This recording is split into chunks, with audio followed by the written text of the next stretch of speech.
ನಮಸ್ಕಾರ ಕರ್ನಾಟಕ.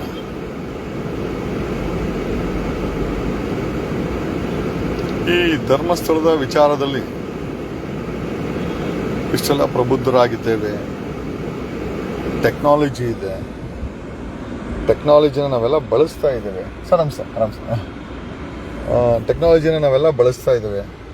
ಬಟ್ ಆದರೆ ತನಿಖೆ ಕಾರ್ಯಕ್ಕೆ ಮಾತ್ರ ಒಳ್ಳೆ ಸ್ಟೋನ್ ಏಜ್ SIT ಅಂತ ಹೇಳ್ಬೇಕಾಗತ್ತೆ. ಏನಕ್ಕೆ ಅಂತಂದ್ರೆ,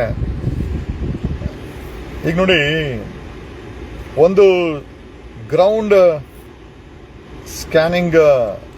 ಸ್ಕ್ಯಾನರ್ ತಗೊಂಬಂದ್ಬಿಟ್ರೆ 90% ಕೆಲಸ, 90 ಅಲ್ಲ 100% ಕೆಲಸ ಆಗೋಗ್ಬಿಡುತ್ತೆ. ಫಾರ್ ಕೈಂಡ್ ಇನ್ಫಾರ್ಮೇಶನ್, SIT ಅಧಿಕಾರಿಗಳು ಸರ್ಕಾರವನ್ನು ಅಪ್ರೋಚ್ ಮಾಡಿದ್ದಾರೆ ಸ್ಕ್ಯಾನರ್ ಅನ್ನ ಬಳಸಬಹುದಂತ. The SIT want scanners. SITಗೆ ಸ್ಕ್ಯಾನರ್ ಅನ್ನ ಬಳಸ್ತೀವಿ ಅಂತ ಹೇಳಿದ್ರೆ, ಸರ್ಕಾರದಲ್ಲಿ ಉಪಮುಖ್ಯಮಂತ್ರಿ DK ಶಿವಕುಮಾರ್ ಅವರು ಸ್ಕ್ಯಾನರ್ ಅನ್ನ ಬಳಸಬೇಡಿ ಅಂತ ಮೌಖಿಕವಾಗಿ ಹೇಳಿದಾರಂತೆ. ಸೊ ಪ್ರಶ್ನೆ ಏನಪ್ಪಾ ಅಂತಂದ್ರೆ, DK ಶಿವಕುಮಾರ್ ಅವ್ರಿಗೆ ಸ್ಕ್ಯಾನರ್ ಬಳಸಬೇಡ ಅಂತ ಅಧಿಕಾರಿಗಳಿಗೆ ತಡೆ ಹಾಕಕ್ಕೆ ಏನು ಇಂಟ್ರೆಸ್ಟ್ DK ಶಿವಕುಮಾರ್ ಅವ್ರಿಗೆ? First point. ಎರಡನೇ ಪಾಯಿಂಟು, ಸ್ಕ್ಯಾನರ್ನ ಬಳಸಲಿಕ್ಕೆ 3 ಆಪ್ಷನ್ಸ್ ಇದೆ. ಒಂದು, ನಮ್ಮ ಆರ್ಕಿಯಾಲಜಿಕಲ್ ಸರ್ವೆ ಅಥಾರಿಟಿ ಆಫ್ ಇಂಡಿಯಾನ ಬಳಸ್ಬೋದು. ಅವ್ರ ಬಳಿ ಸ್ಕ್ಯಾನರ್ಸ್ ಇದೆ. ಅವರೇ ಬಂದು ಈ ಎಕ್ಸ್ಕವೇಷನ್ಗೆ ಸ್ಕ್ಯಾನ್ ಮಾಡಿ. ಏನಾಗುತ್ತೆ, ಈಗ ಭೀಮಾ ಹೇಳ್ತಾ ಇರೋದು 100 ಹೆಣಗಳನ್ನ ಊತಾಕಿದೆ ಅಂತ ಭೀಮಾ ಹೇಳಿದ್ರೆ, ಸ್ಕ್ಯಾನರ್ ತಗೊಂಬಂದ್ರೆ ಅಲ್ಲಿ ಅಕಸ್ಮಾತ್ ಸ್ಕ್ಯಾನ್ ಮಾಡಿದಾಗ ನಿಮ್ಗೊಂದು 3,000 ಬಾಡಿ ಸಿಕ್ಕಾಕಂತವೆ. ಸ್ಕ್ಯಾನರ್ ಅಲ್ಲಿ ನಿಮ್ಗೆ ಭೀಮನ್ ಮೇಲೆ ಡಿಪೆಂಡ್ ಆದ್ರೆ ಭೀಮನ್ ಗೆಲ್ ಗೊತ್ತಿದೆ ಹೇಳ್ತಾನೆ. ಭೀಮಾ ಬಿಟ್ಟು ಬೇರೆ ಜನನೂ ಅಷ್ಟೇ ಹೊಡೆದಾಕಿ ಮುಚ್ಚಾಕಿದ್ದಾರೆ. 3 ಇಲಾಖೆನ ನಾವು ಕರ್ಸ್ಕೊಬೇಕಾಗತ್ತೆ. ಒಂದು, ಬೆಳ್ತಂಗಡಿ ಪೊಲೀಸರು ಈ ಹೆಣಗಳನ್ನ ಯಾರು ಊತಿದ್ರು, ಯಾಕೆ ಸುಮ್ಮನೆ ಇದ್ರು ಬೆಳ್ತಂಗಡಿ ಪೊಲೀಸರಿಗೆ ಸಮನ್ಸ್ ಇಶ್ಯೂ ಮಾಡಬೇಕಾಗತ್ತೆ. ಅವ್ರನ್ನ ಕರೆಸ್ಬೇಕು SIT ಅವರು. ಎರಡನೇದಾಗಿ, ಫಾರೆಸ್ಟ್ ಅಫಿಷಿಯಲ್ಸ್ ಈ ಕಾಡಲ್ಲಿ ಹೆಣಗಳನ್ನ ಊತಿದ್ರೆ ಫಾರೆಸ್ಟ್ ಅವರು ಹೆಂಗ್ ಸುಮ್ಮನೆ ಇದ್ರು. ಓಕೆ. ಮೂರನೇದಾಗಿ ಪಂಚಾಯಿತಿಯವರು.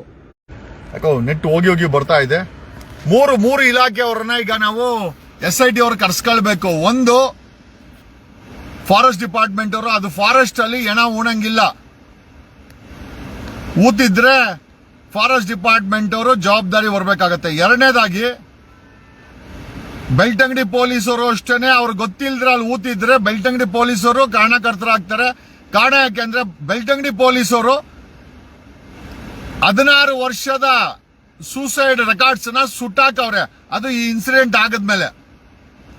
ಸೊ ಮೂರನೇದಾಗಿ, ಪಂಚಾಯಿತಿ, ಆ ಧರ್ಮಸ್ಥಳ ಸುತ್ತಮುತ್ತ ಇರುವಂತ ಪಂಚಾಯಿತಿಯವರು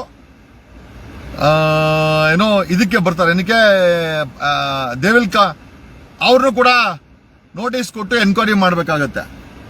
ನಮ್ಗೆ SIT ಅವರು ಸರ್ಕಾರಕ್ಕೆ ಕೇಳಿದಾರಂತೆ ಸ್ಕ್ಯಾನರ್ ಬಳಸಬಹುದಾ ಅಂತ. ಸ್ಕ್ಯಾನರ್ ಬಳಸಿದ್ರೆ ಅಗಿಯೋದು ಕಡಿಮೆ ಆಗತ್ತೆ. ಆಮೇಲೆ ಸರ್ಕಾರ ಅಥವಾ DK ಶಿವಕುಮಾರ್ ಯಾಕೆ ಬೇಡ ಅಂತ ಹೇಳ್ತಾ ಇದ್ದಾರೆ ಅಂತಂದ್ರೆ, ಅಲ್ಲಿ ಭೀಮಾ ತೋರಿಸ್ತಾ ಇರೋದು ಒಂದು 100 ಹೆಣ ಅಂತಂದ್ರೆ, ಸ್ಕ್ಯಾನರ್ ಬಳಸಿದ್ರೆ ಅಲ್ಲಿರುವಂತ ಸಾವಿರಾರು ಅನಧಿಕೃತ ಹೆಣ ಎಲ್ಲ ಸಿಕ್ಕಾಕೊಂಡ್ಬಿಡುತ್ತೆ. ಯಾರು ಊತಾಕಿದ್ರೆ ಗೊತ್ತಿಲ್ಲ. ಬಟ್ ಸ್ಕ್ಯಾನರ್ ಬಳಸಿದ್ರೆ ಸಾವಿರಾರು ಹೆಣಗಳು, ಊತಾಕಿರೋ ಹೆಣಗಳು ಸಿಕ್ಕಾಕೊಂಡ್ಬಿಡ್ತದೆ. ಹಂಗಾಗಿ ಸರ್ಕಾರ ಈ ಟೆಕ್ನಾಲಜಿನ ಬಳಸಕ್ಕೆ ಹಿಂದೇಟು ಹೊಡಿತಾ ಇದೆ. ಸಂವೇರ್ ಕೊಲೆಗಾರರನ್ನ ಪ್ರೊಟೆಕ್ಟ್ ಮಾಡುವಂತ ಕೆಲಸ ಮಾಡ್ತಾ ಇದೆ. ಇಂಡಿಯನ್ ಇನ್ಸ್ಟಿಟ್ಯೂಟ್ ಆಫ್ ಸೈನ್ಸ್ ಅವರು ಅವ್ರಿಗೆ ಸ್ಕ್ಯಾನ್ ಮಾಡಿ ಅಂತ ಕೊಟ್ರೆ, ಭೀಮಾ ಏನ್ ತೋರ್ಸೋದು, 1000 ಭೀಮನ್ ಹಾಕಿದ್ರೆ ಆ ಗ್ರೌಂಡ್ ಡಿಟೆಕ್ಟಿಂಗ್ ಸ್ಕ್ಯಾನರ್ ಭೀಮಾ ತೋರ್ಸೋದ್ಕಿಂತ ಸ್ಕ್ಯಾನರ್ ತೋರ್ಸೋ ವಿಚಾರ ಇದೆಯಲ್ಲ, that is going to be mind blowing. Technology is very very mind blowing. ಈ ಮೈಂಡ್ ಬ್ಲೋಯಿಂಗ್ ಟೆಕ್ನಾಲಜಿಯನ್ನ, ಈ ಮೈಂಡ್ ಬ್ಲೋಯಿಂಗ್ ಟೆಕ್ನಾಲಜಿಯನ್ನ ಬಳಸಿದ್ರೆ ಆ ಧರ್ಮಸ್ಥಳದ ಕಾಡಿನಲ್ಲಿ ಸುತ್ತಮುತ್ತ ಅಲ್ಲಿ ಒಂದೇ ಜಾಗ ಅಲ್ಲ, ಇಡೀ ಧರ್ಮಸ್ಥಳ ಸುತ್ತಮುತ್ತ ಡ್ರೋನ್ ಸ್ಕ್ಯಾನ್ ಮಾಡಿದ್ರೆ ನನಗನ್ಸುತ್ತೆ ಒಂದು 5-6 ಸಾವಿರ ಹೆಣಗಳು ಸಿಕ್ಕಾಕೊಳ್ತವೆ ಅಂತ ನನಗನ್ನಿಸ್ತಾ ಇದೆ. ಯಾರಿಗೆ ಅಂತ ಗೊತ್ತಿಲ್ಲ. ಹಾಗಾಗಿ SIT ಅವರು ಸ್ಕ್ಯಾನರ್ ಅನ್ನ ಬಳಸಲೇಬೇಕು. ನಿಮ್ಗೆ ಎಲ್ಲೂ ಹೋಗುವಂತ ಅವಶ್ಯಕತೆ ಇಲ್ಲ. 3 ಆಪ್ಷನ್ ಇದೆ. ಒಂದು, ಇಂಡಿಯನ್ ಡಿಫೆನ್ಸ್ ಬಳಿ ಸ್ಕ್ಯಾನರ್ಸ್ ಇದೆ, ಅವರ ಅಸಿಸ್ಟೆಂಟ್ ತಗೊಳ್ಬಹುದು. ಆರ್ಕಿಯಾಲಜಿಕಲ್ ಅಥಾರಿಟಿ ಆಫ್ ಇಂಡಿಯಾ ಅವರ ಅಸಿಸ್ಟೆಂಟ್ ತಗೊಬಹುದು. ಇಲ್ಲ ಬೇಡಪ್ಪ ಅಂದ್ರೆ ಪಕ್ಕದಲ್ಲೇ ನಮ್ಮ ಇಂಡಿಯನ್ ಇನ್ಸ್ಟಿಟ್ಯೂಟ್ ಆಫ್ ಸೈನ್ಸ್ ಇದೆ, ಅವ್ರು ಕೊಟ್ಬಿಟ್ರೆ ಅವ್ರು ಇರೋ ಬರೋ ಹೆಣಗಳ್ದೆಲ್ಲ ಮಾರ್ಕ್ ಮಾಡ್ಕೊಡ್ತಾರೆ, ಎಲ್ಲೆಲ್ಲಿ ಊತಾಕವ್ರೆ ಅಂತ ಆರಾಮಾಗಿ ಎತ್ತಬಹುದು. ಆಮೇಲೆ ಎಕ್ಸಿಬಿಷನ್ಗೆ ಅದಕ್ಕೂ ಕೂಡ ಟೆಕ್ನಾಲಜಿ ಇದೆ, ಮಿಷನ್ ಇದೆಯಂತೆ, ಅದೊಂದು 1-2 ಕೋಟಿ ಆಗ್ಬೋದು. ಅದು ತಗೊಂಬಂದ್ರೆ ಎಕ್ಸಾಕ್ಟ್ ಆಗಿ ಅಲ್ಲಿ ಎಲ್ಲಿದೆ ಅದನ್ನೇ ನಿಮ್ಗೆ ಎತ್ಕೊಡುವಂತ ಮಿಷನ್ಸ್ ಇದೆ. ಅದ್ಯಾವುದೋ JCB ಪೋಕ್ಲೇನ್ ತಗೊಂಬಂದು ಇರೋ ಬರೋ ಜಾಗನೆಲ್ಲ ಅಗದು ಹಾಳು ಮಾಡಾಕ್ತೀರಾ. ದಯಮಾಡಿ ಟೆಕ್ನಾಲಜಿಯನ್ನ ಬಳಸಬೇಕು. Indian institute of science assistant ತಗೊಳ್ಬಹುದು ತಾವು, ಆರ್ಕಿಯಾಲಜಿ ಆಫ್ ಇಂಡಿಯಾ. ಆಮೇಲೆ SIT ಅವರು ಸರ್ಕಾರಕ್ಕೆ ಸ್ಕ್ಯಾನರ್ ಬಳಸ್ತೀವಿ ಅಂತ ಕೇಳಿದ್ರೆ SIT ಸರ್ಕಾರ, ಕಾಂಗ್ರೆಸ್ ಸರ್ಕಾರ ಬೇಡ ಅಂತ ಹೇಳ್ತಾ ಇದೆಯಂತೆ. ಅದು DK ಶಿವಕುಮಾರ್ ಬೇಡ ಅಂತ. ಯಾಕ್ರಿ DK ಶಿವಕುಮಾರ್ ಸ್ಕ್ಯಾನರ್ ಬಳಕೆ ಯಾಕ್ರಿ ಮಾಡಬಾರ್ದು? ಏನ್ರೇ ಕೊಲೆಗಾರರಿಗೆ ನೀವು ಸಪೋರ್ಟ್ ಮಾಡ್ತಾ ಇದ್ದೀರಾ? ಗೊತ್ತಿಲ್ಲ, ಕೇಳ್ತಾ ಇದೀವಿ, ಹೇಳಿ. ನಟ್ಟು ಬಲ್ಟು ಜಗದೀಶ್ ಟೈಟ್ ಮಾಡ್ತೀವಿ ಅಂತೇನು ಹೇಳಕ್ ಹೋಗ್ಬಿಡಿ. ನಮ್ ನಟ್ಟು ಬಲ್ಟ್ ಆಲ್ರೆಡಿ ಟೈಟ್ ಆಗಿದೆ, ನಾವೇ ಟೈಟ್ ಮಾಡ್ಕೊಂಡ್ಬಿಟ್ಟಿದೀವಿ, ನಿಮ್ ಗಂಡ ಅವೆಲ್ಲ ಕೊಡೋದೇ ಇಲ್ಲ. ಬಟ್ ಇವಾಗ ಸಮಸ್ಯೆ ಏನು ಅಂತಂದ್ರೆ ನಮ್ಗೆ we want the scanners to be used in this estimation. ಈ ಒಂದು ಧರ್ಮಸ್ಥಳದ ಹತ್ಯಾಕಾಂಡದಲ್ಲಿ ನಿನ್ನೆ ಒಬ್ಬೊಬ್ಬೊಬ್ಬರೇ ಹೊಸಪುರ್ ಕಂಪ್ಲೇಂಟ್ ಬರ್ತಾ ಇದ್ದಾರೆ. ದಯಮಾಡಿ SIT ಅವರು ಸ್ಕ್ಯಾನರ್ ನ ಬಳಸಬೇಕು ಅಂತ ಕೇಳ್ಕೊಳ್ತಾ ಲೈವ್ ಅನ್ನ ಮುಗಿಸ್ತಾ ಇದೀನಿ. ಸ್ಕ್ಯಾನರ್ ಫೋಟೋಗಳೆಲ್ಲ ಹಾಕಿದ್ದೀನಿ. ತಾವು ವ್ಯೂವರ್ಸ್ ಹೇಳ್ಬೇಕು, ಸ್ಕ್ಯಾನರ್ ಬಳಸಬೇಕಾ ಬೇಡವಾ? ಸ್ಕ್ಯಾನರ್ ಧರ್ಮಸ್ಥಳದ ಹತ್ಯಾಕಾಂಡದಲ್ಲಿ ಸ್ಕ್ಯಾನರ್ ಬಳಸಬೇಕಾ ಬೇಡ? ನೀವೇ ಹೇಳಿ. ಸ್ಕ್ಯಾನರ್ ಬಳಸಬೇಕಾ ಬೇಡ? ನೀವೇ ಹೇಳಿ. ಸ್ಕ್ಯಾನರ್ ಬಳಸಿದ್ರೆ 100% ರಿಸಲ್ಟ್ ಸಿಗುತ್ತೆ. ಆಮೇಲೆ ಭೀಮನ್ ಗೊತ್ತಿಲ್ಲದ್ರೆ ಹೆಣಗಳು ಕೂಡ ಸಿಗುತ್ತೆ. ಭೀಮನ್ ಗೊತ್ತಿಲ್ಲದ್ರೆ ಹೆಣಗಳು ಕೂಡ ಅಲ್ಲಿ ಸಿಗುತ್ತೆ ನಮ್ಗೆ. ಹಾಗಾಗಿ 100% ಸರ್, 100% ಟೆಕ್ನಾಲಜಿ ಬಳಸಬೇಕು ಸರ್. ಟೆಕ್ನಾಲಜಿ ಇರೋದೇ ಬಳಸೋಕೋಸ್ಕರ. ಟೆಕ್ನಾಲಜಿ ಯಾಕೆ ಬಳಸಬೇಕು? ಸ್ಕ್ಯಾನರ್, ಗ್ರೌಂಡ್ ಸ್ಕ್ಯಾನರ್ ಅನ್ನ SIT ಅವರು ಬಳಸಲೇಬೇಕು. ದಯಮಾಡಿ ಬಳಸಿ. DK ಶಿವಕುಮಾರ್ ಅಡ್ಡ ಬರಕ್ ಹೋಗ್ಬೇಡಿ, ಅವ್ರು ಸ್ಕ್ಯಾನರ್ ಬಳಸಲಿ. ಯಾಕೆ ಸ್ವಾಮಿ ಅಡ್ಡ ಬರ್ತೀರಂತೆ ನೀವು?